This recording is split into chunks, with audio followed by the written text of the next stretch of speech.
अरे माँ जी, जल्दी चलिए, देखिए आपके घर के बाहर एम्बुलेंस आई है। गायत्री भागती हुई दरवाजे पर आती है। तभी उसकी बहू चांदनी को एम्बुलेंस से बाहर लाया जाता है। हे भगवान, ये मेरी बहू को क्या हो गया? एक्सीडेंट हो गया माँ जी। अरे लेकिन ये कैसा एक्सीडेंट है? चोट तो कहीं नजर नहीं आ रही। अरे माँ जी, दिमाग में अंदरूनी चोट लगी है और ये अपनी याददाश्त खो बैठी है। हैं? मेरी बहू याददाश्त खो बैठी है, अब क्या होगा? अब फिक्र मत करिए, बस इनका अच्छे तरीके से ख्याल रखिए। मैंने दवाइयाँ दे दी हैं, अब मैं चलता हूँ। अगले दिन, अब तेरी तबीयत कैसी है बहू? बहू? किसकी बहू? हम भैरवगढ़ के ठाकुर विक्रम सिंह की बेटी रूपवती हैं। हम एक राजकुमारी हैं और तुम हमारी दासी हो बुढ़िया। अरे बेटा विशाल, बहू कैसी बहकी बातें कर रही है। अरे कुछ मत पूछो माँ, रात को मुझसे अपने पैर दबा रही थी। सर पर चोट लगने की वजह से इसका दिमाग पूरी तरह खराब हो गया है और ये अपने आप को राजकुमारी समझ रही है। तभी वहां चांदनी आ जाती है। तुम दोनों यहाँ क्या खुसुर फुसुर कर रहे हो? कहीं तुम दोनों मिलकर हमारे खिलाफ कोई षड्यंत्र तो नहीं रच रहे हो? हम तुम्हारा सर तलवार से उड़वा देंगे, समझे? अरे नहीं नहीं राजकुमारी जी, हम तो आपके सेवक हैं। भला हमारी इतनी हिम्मत? कहिए, आपने यहाँ हॉल में आने का कष्ट कैसे किया? हमें बहुत भूख लगी है। ए दासी, जल्दी से हमारे लिए भोजन का प्रबंध करो। आज हम शाही कबाब खाएंगे। विशाल अपनी माँ को चांदनी की बात मानने के लिए इशारा करता है। ठीक है राजकुमारी जी, मैं अभी आपके लिए भोजन लेकर आती हूँ। इस तरह विशाल और उसकी माँ ना चाहते हुए भी चांदनी की जी हजूरी में लगे रहते हैं। लाओ माँ, जल्दी से मेरा टिफिन दो, मुझे देर हो रही है। अरे ठहर जा, जरा दम तो लेने दे मुझे। सारे घर का काम मुझे अकेली को करना पड़ता है। तेरी बीवी तो राजकुमारी बनी बैठी है, सारा दिन हुक्म चलाती रहती है। अरे माँ, मेरा भी तो यही हाल है। फिलहाल तुम मेरा टिफिन दे दो, मैं चला। रुको, कहाँ जा रहे हो?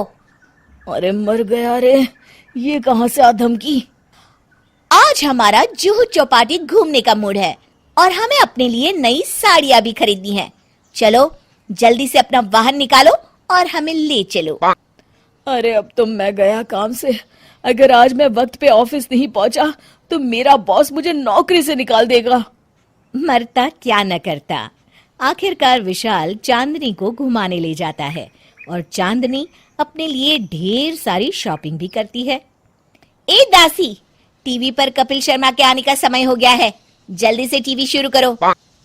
अरे वाह, कपिल शर्मा तुझे याद है, बाकी कुछ याद नहीं। बहू तू तो बड़ी चालू लगती है, अपने फायदे की हर चीज तुझे याद रहती है। मैं तो तेरी इस अजीब बीमारी से परेशान हो गई हूँ। अगले दिन, अरे डॉक्टर साहब, आप इतने दिन से मेरी बहू का इलाज कर रहे हैं, लेकिन उसकी बीमारी तो सुधरने के बजाय और बढ़ती जा रही है।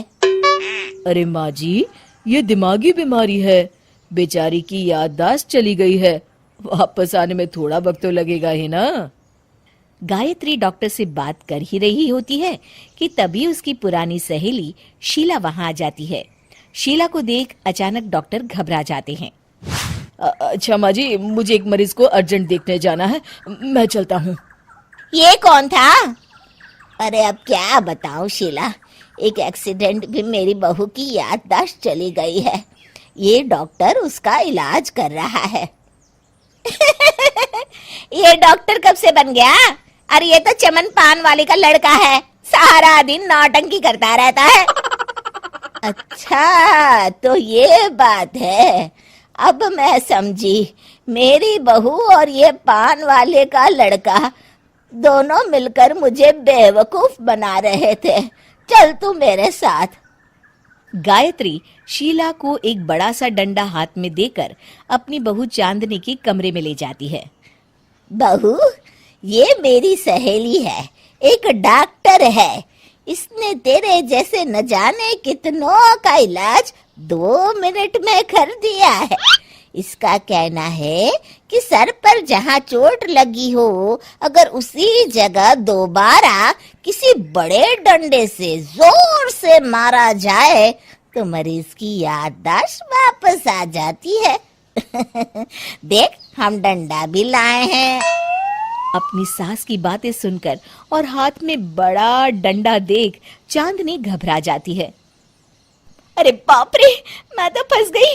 इस डंडे की एक बार की वार से ही मैं तो चारों खाने चित हो जाऊंगी। अब क्या करूं, क्या करूं, क्या करूं? लेकिन गायत्री, डंडा सर पर ठीक उसी जगह लगना चाहिए जहाँ चोट लगी है।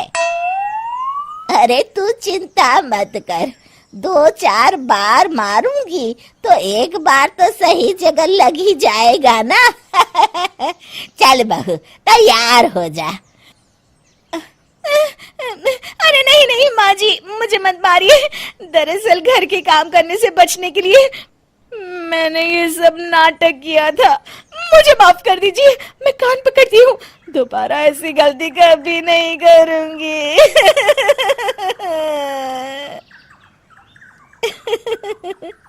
क्यों दोस्तों, कहानी कैसी लगी हमें जरूर बताइएगा।